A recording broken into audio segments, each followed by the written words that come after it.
And now these two face off. Couple of legacy boys about to... Oh, Oh, God! no! McIntyre! McIntyre with the WWE title to Cody Rhodes. Well, McIntyre's not supposed to be anywhere near here. Went for that Claymore. And now Cody Rhodes getting him some on McIntyre. And a Glasgow kiss. This is absolute bedlam. There's a place in the main event of WrestleMania hanging in the balance. Can we get some damn control? Well, Drew doesn't want anything to do with Cody Rhodes at WrestleMania. That's pretty clear. RKO! Cody! Crossroads! RKO! RKO! Come on! Art did it! Art did it! Art pulled the trigger! Winner of the men's 2026 Elimination Chamber, the Viper, Randy Orton! I'm gonna leave. But before I leave, please understand 3 things. As long as I'm around, you will never be king of the luchadores.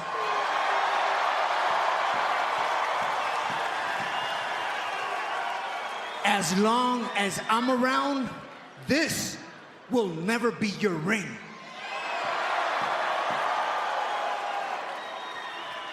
And as long as I'm around, you will never be the greatest Mysterio. I'm smart, you're dumb. I'm big, you're little. I'm right, you're wrong. And there's nothing you can do about it. It doesn't matter what you think. Shit. You didn't say that. Tell me you did not just say that. There's nothing anyone can do, there's nothing anyone can say. There's little can be done right now to make this go away. Cliched simple platitudes do not to quell the dread, and the breadth and gravity just send me crawling back to bed. It's useless in this moment to say we'll get through this somehow. There's time enough for action, but that time isn't now. Soon we can start planning for what may come to be. But what I could really use right now is a bacon roll and a cup of tea. I don't need positive affirmations, I need to scream and bawl. The unrealistic expectations won't help with this at all. This is shit. Well, this is shit. I'm not expecting answers because they're out of your remit. I'm not looking for solutions, just for someone to admit that this is shit, this is shit, this is shit. I assume by the time this airs, we've already been to WrestleMania. So if you want to hear about WrestleMania, you're probably going to have to wait till May. We'll try not to record too earlier so we can have some WrestleMania takes for our May episodes. But we're recording early because the next few months are pretty busy. And then come April, we'll be probably, as you hear this, we'll probably be at WrestleMania if it's not already passed. But Keith, how are you? How are you, sir? I'm doing wonderful. How are you? I'm good. I feel very, very strong about my shit take tonight. Kind of coincides with my Ricky Stanks take, if you think about it. Yes, and I feel like I have a very controversial. This might be. Is this the one that I think you said is?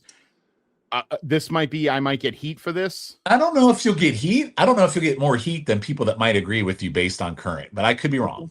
I could be wrong. Okay. But I'm gonna start. So my shit take. So I have been over the last few months, well, longer than a few months, because it kind of started back in Philadelphia when the guy won the title from one Roman Reigns, where I was probably the only one angry in that whole arena. But over the course of time since then, you've seen a gradual decline of fandom of this individual to where I feel like they're treating him like 95 Hogan before Hogan joined the NWO. They were tired of seeing him in the yellow. They were tired of his stupid babyface promos. They were tired of his bandanas. He had just become, they were tired of seeing him face old wrestlers like Earthquake as Shark and all this other bullshit. I feel like this person is in that same boat right now for me, especially coming out of winning the world title from Drew McIntyre again. Now, do I think they made the right decision in the main event they're doing between this man and Orton? Yes, but only if Orton wins. So my shit take is, I'm just going to say it, Cody Rhodes needs to get the fuck off my TV. His promos are terrible. In ring, he's okay, but he's become such a generic, predictable wrestler. And the fans, I don't know if you noticed this, Keith, the fans are turning on him. Yeah. Fans, the YouTube, the video of him beating Drew had more dislikes than likes. When he's in the arenas, they're booing him. Going back to the last episode shit take, Trick Williams has better response now in his entrance than freaking Cody Rhodes does. I think people are also tired of that freaking theme song. I'm tired of it. The lisp is getting on my nerves. I have a lisp too, so maybe I can relate to that. But his whole package for me, I just hit the wall. His podcast, when he's talking to people, like sitting there like he's GQ stud drinking his whiskey or vodka or whatever the fuck it is. I am so completely over Cody Rhodes. He needs to get off my fucking TV. Go away for a little while, maybe come back, whatever. But I think his current run of where he's at since he's come back from in Dallas, I think it's run its road, and they need to do the big reset on him like they just did with Roman. I'm so done with Cody Rhodes. I don't care if I watch another match with him or not. I will be screaming at the top of my lungs, praying that freaking Randy Orton beats him at WrestleMania. I can't stand him, and I can't stand his Ricky Stanks, his little beefcake that he has. I just can't stand his aura, his presence. It's like so tuned out for me at this point. That's my take, and I don't need to say any more. Cody Rhodes, get off my TV. So Keith, I'll stop there. Wow. I mean, that's probably controversial, but probably not so controversial based on how many people are against him right now. No, you kind of nailed it with the 95 Hogan. You know really what it is? It's like Roman Reigns when he was the face and Vince kept pushing him at that Rumble and Rock came out, he got booed. Cody has entered that level now. Yeah, no, and I think it's oddly enough, I think a lot of that has to do with The Rock as well. So maybe. But no, you nailed it when you said, it's funny when you think back to that 95 Hogan run, his most entertaining part of that 95 run was when he did that giant killer gimmick and he was wearing black. It was like, remember that? I did, but I did like some of his Nitro stuff. I like that Arn Anderson beat him a couple times. Like there's good stuff in that. And you know what I'm saying. But there's good stuff. There is good stuff in Cody's run too. But you're right. Cody has kind of become very textbook, very boilerplate. And I think I was telling you this about the spamming of finishers, where it's just like you see. How many crossroads does he have to hit before he can pin the guy? How many jump off the rope side kicks do I got to see? Exactly. And it's just, I mean, you talk about 5 moves. How many diamond cutters? I don't even think he's got 5 moves of doom. I think he's got 3 and that's it. And I mean, yeah, I think it's so funny because didn't people eventually get sick of Dusty in JCP? Well, yes, at the end of his run, they were done with him. Now he reinvented himself for the better, and most people shit all over him in the WWF, but he took a bag of shit and turned it into gold. You know what? His fucking WWF run is phenomenal. No, it is, but the intent wasn't that for to be that. Dusty made that for himself. Number 2 fucking babyface in the company. 100%. I don't disagree. I would say that, and number 1, it was rotation between friggin' Hogan and Warrior. Dusty should have been the one to beat Honky. Just saying. So I would have listened, Daddy. I wasn't there yet. I was still feuding with the. He did beat Honky at SummerSlam, his first SummerSlam. But he did. That would have been great. Yeah. A year too late. Oh God! You know what? I would have definitely. I mean, if I had my way and I was rebooking WWF, I would have had Savage beat Honky prior to Hogan losing the title to Andre, and I would have had DiBiase keep the title, have Savage be the champ, have Hogan beat DiBiase at Mania 4, have like Savage lose the title to somebody, and then have that person lose it to Dusty when Dusty came in. That's what I would have done. And then I might be one of the few people that love that Dusty Rhodes Honky Tonk Man match at SummerSlam. I was entertained like nobody else. It's the best Honky Tonk Man match he's ever had. Yeah, it was great. It was really good. I will say that to that fucking asshole's face when I see him. Anyway, back to Cody. Yeah, no. So I think that, but you're right. I think Cody has definitely he's run his course. Not unlike Cena, not unlike Reigns, not unlike when they have just these guys that are just, they get bland and they get boring. And that's one of the good things about heel face turns. Not as many as Miz and Big Show, but like when you have a heel face turn, it reinvents you. Like Triple H, when Triple H came back and he was a face, and then they had the turn and he was a heel again. It's like it reinvents you when you start to get a little stale. And then when Triple H got stale as a heel, they put him back with Shawn Michaels and they did the DX thing and he became a face again. It's like it just changes up a little bit. It makes it a little bit. Cody was a great heel in his independent run, like when he was in Ring of Honor Japan. Sure. Even in TNA for a short, like I think he went to one tape in an Impact. The dude is a great heel when he is one. He was a great heel when he was dashing Cody Rhodes. I mean, that's what I'm saying. I guess for me, the reason why I compare it to Hogan is I think he needs that kind of reset. Like he needs a Hogan reboot because he's still better in ring than Hogan, and he still has life in him. You know what I mean? Or at the very least, Cody needs to go away for a little bit. That too. And it's the oversaturation, like you were saying, with him being the face of the company, but literally being the face of the company. Like he's got his podcast, he's on every fucking talk show. He's just doing, and it's so funny because I didn't hate it as much when I didn't like Cena in ring, but I didn't hate Cena. I did towards the end though. No. I didn't hate Cena being the face of the company when he was like in his prime.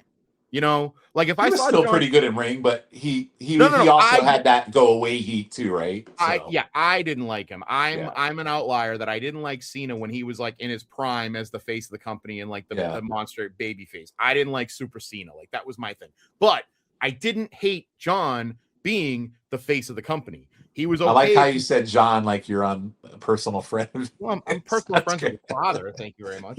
But I did like how, like, if he showed up on Saturday Night Live, or if he was on the Tonight Show or something. Like John Cena is a good ambassador to the company, and he's a good brand ambassador for the company. Yeah, and I don't think Cody's a bad brand ambassador. I think Cody's he would be good. Too. Just go away for him. But just go away for a little while. And you're right. He needs to like John Cena did. He went away in spurts. Yes. And then when he came back for this last run for the year, it was a whole thing, right? Exactly. And he went out on a good note. Yes. And I think but Cody's not ready to retire. I mean, they could still reboot him. But Cody's starting to get into that weird territory of, and I always go back to this, it's like the Andre the Giant territory. It's like, what do you do with him now? Everybody gets there at some point when they're a hot face. Even Austin got to that point, you know? And it's funny, like I think about it, like as much as I don't like CM Punk, he had that little run with Drew where neither one of them was champion, but they had a blood feud with each other, and it was actually that was actually a very good feud, and it was great. And I feel like Cody could do that with somebody else, you know. Yeah, he feuded with Drew, but it never felt like a true blood feud for me. It just felt kind of there, you know. I just don't know, like, and then he had a good feud with Seth Rollins. The Seth Rollins feud he had was a blood feud. That was good. And Seth. I think that if you had, that's why, I mean, I think unfortunately, I think you have to flip. You have to put Cody on Raw now. You have to have him fight some new guys. Maybe he's not the world champion. Maybe he is. I don't know. Keep him on SmackDown, and like I said on the last episode, put him in with Trick. Like that would be a great feud to get Trick over. Yeah, but is Trick going to go over? He should. Or like he's going to go. But it should be later in the year. Trick needs to stew a little bit on the main roster before you go all in. Is he going to go over and defeat? You know? No, he needs to win. Right. So. It's like Charlotte Flair. Like I said, when Charlotte came back and won the Rumble, I was like, what the fuck are they doing? But she rebooted herself with Alexa Bliss and it was awesome. And that's exactly what I said she should have done. Right. She should have came back, picked a partner, and ran roughshod on that tag title. So that's exactly what Cody needs to do. The same. Charlotte Flair's a great comparison. Yeah. And you want to know what? I love watching her now. And you want to know what? If you want to keep them on SmackDown, that's great. Have him find a tag partner and have him win the tag titles, because the SmackDown tag titles are the drizzle. By the way, SmackDown, real quick. Did you see that fucking Damian Priest has been devoted to a tag team with Ron the Truth Killings? Talk about a fucking fall from grace. Fall from grace, because as much as angry as I was that Drew didn't get to keep the championship, that pop at Mania was fucking awesome when Damian Priest cashed in. I mean, that's right. And his title run was fairly good. Like, it was a good title run, But they need to do. You know what? I guess I keep wanting to get Cody on Raw just because I want him to face new people. And I'm just curious what they do at WrestleMania. I'm curious if they pull the plug on Orton winning number 15. At this point, when people listen to this, we'll probably know the answer. But I don't think I just don't think so. I don't think so, because I think they're gonna switch the other 3 championships, and I just can't see them doing all 4. I just can't see them doing all 4. I could. I think CM Punk's gonna lose to Reigns. I think Rhea's gonna beat Rhea's. If Rhea doesn't beat Jade Cargill, they have to put her over. Jade is a big piece of dog stadium shit. Is gonna fucking riot. I mean, forget about it. And it's got nothing. I mean, and I even said I don't necessarily think Liv is gonna beat Valkyrie. I know you do, but I don't necessarily know if that'll happen. But I just think so, because I think that it leads to. So then she can feud with Raquel, right? Because what I said is that if they then flip them, Rhea comes over to Raw with the WWE Women's Championship, and she feuds with Stephanie, because that's the money match. And then her and Stephanie. I can think of a couple other money things I'd like to do with Stephanie. But I'd like to see, what if Cody and Damian Priest came over and beat the fucking Usos for the tag titles? Well, I don't know. Damian Priest must have pissed someone off to be in a tag team match with R-Truth at this point. So But anyway, that's my take on Cody, and it sounds like you agree. I agree with you. I do agree with you. I think that he needs a reboot. We'll see where we're at. Probably by the time this airs, he'll be the world champion again, or he'll still be the world champion, and I will have left the stadium early like you did in Philly. If he wins, is that the night 1 match? I think it's night 1. If he wins night 1, I might not make it back for night 2. Oh, there's a high probability that I might walk out early both nights. Well, no, I have to stay and see if Cody wins or not. They'll make that the main event, so it makes it very hard for me to leave. Well, that's the joke though, is that Keith will leave early because, and again, I've defended myself. You and I will go to the bar on Mania 40. It was a fucking guarantee outcome what was going to happen in that stupid match. It was on night 1. So anyway, that match could have been cut in by 25 minutes, and it probably would have been fine. But anyway, Keith, that was my shit take of current day wrestler Cody Rhodes. You have one as well of a current day wrestler that you necessarily don't think should be. Oh shit! I forgot that I still had mine to give. Oh, okay. Yes. I went first. Whereas you said Cody Rhodes, get off my TV. I will equally say, I said, get the fuck off my TV. That's right. You say, get the fuck off my TV. I will say, okay, Rey Mysterio, we've had enough. Hang it up. It's over, pal. Controversy. It's not controversy. Please explain. Okay. I have to give you my credentials on this and say I did love Rey Mysterio when he was in WCW. I did. I even liked him when he took his mask off and he was one. By the way, do you know how old he is? Rey Mysterio? Oh, yeah. Is he even 50? He's 51. Yeah. So he's already past older than Cena, older than AJ. Yeah, he's already past the shelf life as a wrestler anyway. Not only that, he's what is he like 4'11"? He's 5'6", but he's been on the juice, so his body is broken down. Boy, you're making a lot of statements that you don't necessarily know are factual, being on the juice. Okay, take it easy. What's Rey Mysterio going to come and give me the 619? I challenge him to do it. But anywho, coming soon to the Backbone Wrestling Network, taking juice with Keithy. My first guest is Rey Mysterio. My second guest is Triple H. That's amazing. Anyway. Okay. So the ghost of Hulk Hogan, I get a Ouija board out and we do a Ouija board, just a seance to get Hulk Hogan on. You're going to hell. Anyway, so I liked Rey when he was in WCW. I liked him when he was in the Dirty Rotten Scoundrels or whatever the group was that he was in. I hated that group. I didn't like it. Well, I liked it when he took his mask off. I thought it was kind of an interesting thing. I was disappointed because, he loses to Kevin Nash of all fucking people and everything. But I liked You had to like his WWF debut against Angle, the SmackDown 6. You had to like all that. I did. I liked his beginning. Yes, I would say that for me, the drop off happens. I want to say, is it because I'm trying to think? When does he win the world title? You want to know where I think his drop off is between you and me? It's when he wins the world title. Well, that was kind of the start, but the real dropped off when he started teaming with Sin Cara. Oh. Do you remember that, Ron? I do. When did it? Wait. And then he left for a while, and then came back to the company. Right. When does he?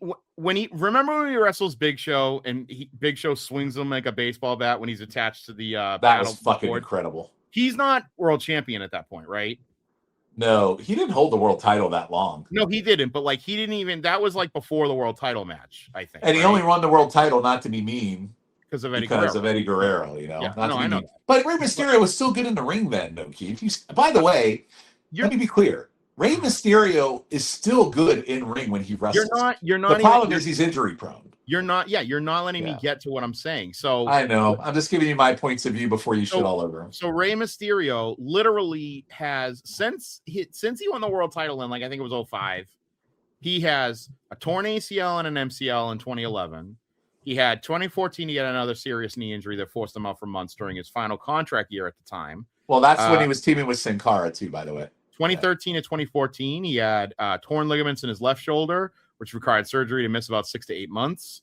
Bicep tear in 2009, which required him to have surgery and sideline him for several months.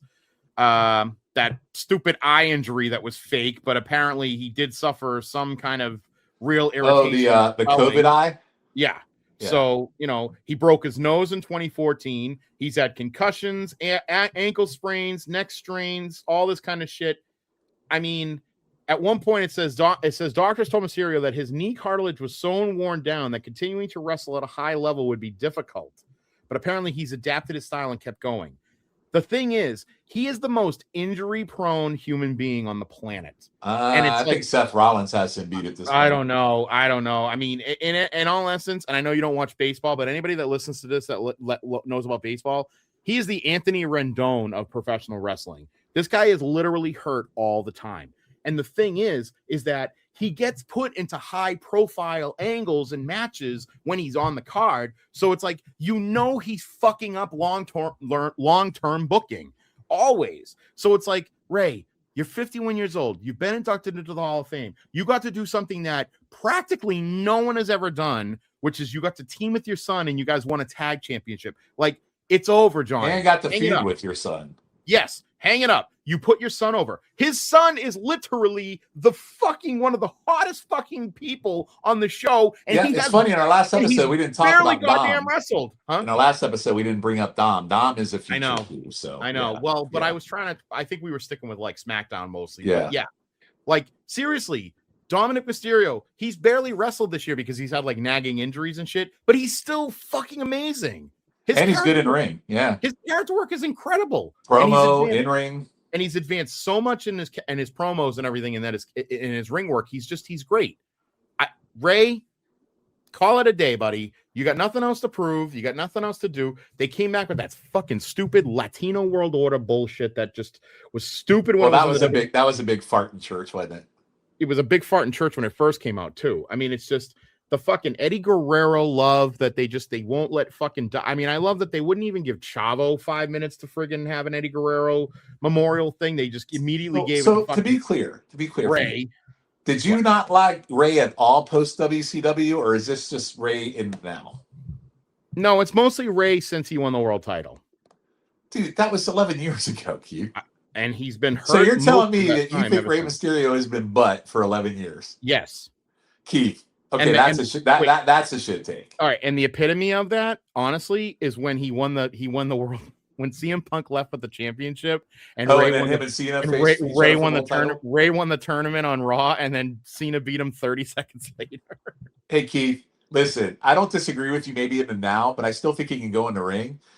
I think you saying that he sucks since 2005, that's a shit take for sure. Okay, that should be your shit take. That's a shit take. I still he has had many, many, many good matches since that 2005.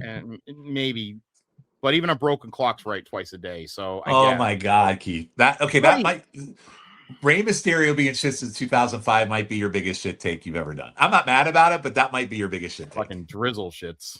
He has not been drizzle shit since 2005. Get out of here. What are you doing? He's been Take terrible. it easy. All right, so I'd have to go back and look further. No, maybe like what, 2014?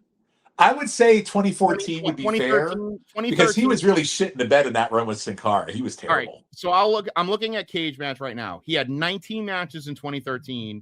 He had 19 matches in 2014. Right, he went away for a while because he was injuries. Yes, but before that, he was at least wrestling somewhat most of the year. Right, and then he's been, give or take, it varies. Like some years he's had 30 matches, some years he's had 40 matches, some years he's had 50 matches. He had 64. How many matches did he have in 2025? 22. See, so if he's only pacing himself to do that few matches, he can still hold up as long as he's doing, like, it's not like he's Undertaker coming back for his spot shows and fucking but then, sucking what's asshole. funny is that the other day he was wrestling, I forget what it was, and he got fucking hurt, and then he couldn't be in like the Rumble or something like that. So he got injured. Yeah, and it's like, dude, it's over. Stop. Every time you want, and now he's fat too, because you see he's fat. He has to wear the singlet because he's fat. He's got steroid belly. He's got steroid belly. Yeah, he looks like Dino Bravo now. He's got big fucking gunt. Get out of here. He doesn't look like Dino Bravo. He's got a big gunt. He's like Don Wow, Morocco. I did not know you were a hater of Mysterio. That's interesting. It's just, you know what? A once great cruiserweight is now a big fat heavyweight. Like it's just, you know. That's a hell of a take, man. I don't know if I disagree with on the retirement. I still think he could go another 2 years doing 20 matches a year if he wanted to. I don't want to see him on my television. Let him do 20 house All right, show so matches. we both have very strong both takes have on two two- great day wrestlers that we want to go away. Yeah, it's a good one. I want him to go. I definitely want to go, and I've wanted him to go away for a long time. Wow, controversial. Long time. Controversial. Yeah. Well, whatever. All right, Keith. Well, both of us have our takes on two wrestlers we want to go fuck off. So this is a good episode of Shit Take. We both have our says, so it's good. Sure. All right, so we're gonna peace out for the April episodes, Keith. What do you want to plug? Listen to everything we do here on the Backbone Wrestling Network. We have Hands to Z, Shit Take. We have New Gen on a Mission, Linking Up Luchas, Movie Education of Logan Crosland, Can Keithy Take the Heat, Journey Through the Arrowverse. We have Are You Smarter Than, I think I said Vince Russo's WCW. We got Highway to the Impact Zone. We have Territorial. Sean's bringing Territorials back. You can hear classic episodes of Crock and Roll. I think that's everything, right? Yeah, Crock and Roll. We're already on episode 40, so we only have another 20 of episodes to play because we only made it to 60. So after Crock and Roll, you're going to put on 7 Months of Danger. Maybe we'll see. Maybe I think we already did. Well, we put it on our YouTube page. We haven't done it on the feed. We'll see. Maybe, might, maybe, probably. It's a good pod, so I should probably run it here. Yep, because that's kind of the pod that got all of us to put the backbone together. Was that pod? So that's right. Anyway, now none of us really do pods together. At least I don't, because I'm always too fucking busy. The rest of them still do, but yeah, you're on YouTube Roulette a lot too now. So yeah, that's what right. match did you pick for your last YouTube Roulette? The one you did in March. It was a Danhausen match. Oh, I'm sure that went over. It was. I was trying to be real apropos and have Danhausen, but that was great because they did.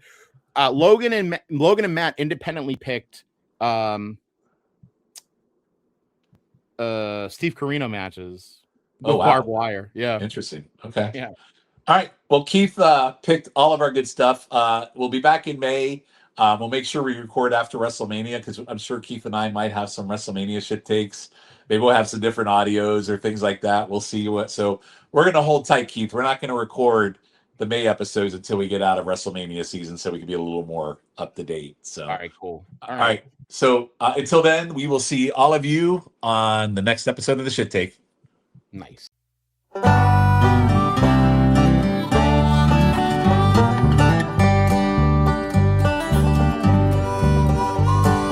I'm right and you're wrong, that's the name of this here song. This discussion's gone on way too long. I'm right and you're wrong. They say there's two sides to every scrum. My side's right and your side's dumb. That's the general rule of thumb. I'm right and you're wrong. If I'm right and you're wrong, I guess this can't be a sing-along. 'Cause you'd sing I'm right and that'd be wrong. 'Cause I'm right and you're wrong. I'm right and you're wrong, that's the name of this here song. Dang, you sure are headstrong. I'm right and you're wrong. We can agree to disagree on things you're just too blind to see. Else you just agree with me, 'cause I'm right and you're wrong. Please don't cloud the issue with facts. Let's just stick to personal attacks till there ain't no turning back. 'Cause I'm right and you're wrong. I'm right and you're wrong, that's the name of this here song. Civil discourse just don't belong. I'm right and you're wrong. What's that you say? Maybe we should listen. Maybe there's things we've both been missing. Heck, we could wind up hugging and kissing if no one's right or wrong. Now all this talking's gone on way too long. There ain't gonna be no brand new dawn, 'cause you're an idiot and I'm King Kong. I'm right and you're wrong. I'm right and you're wrong, that's the name of this here song. It turns out all along I was right and you were wrong. I'm right and you're wrong, that's the name of this here song. This whole thing's gone on way too long. I'm right and you're wrong. Yeah, the world ain't flat, it's just oblong. I'm right and you're wrong. And you're ugly too.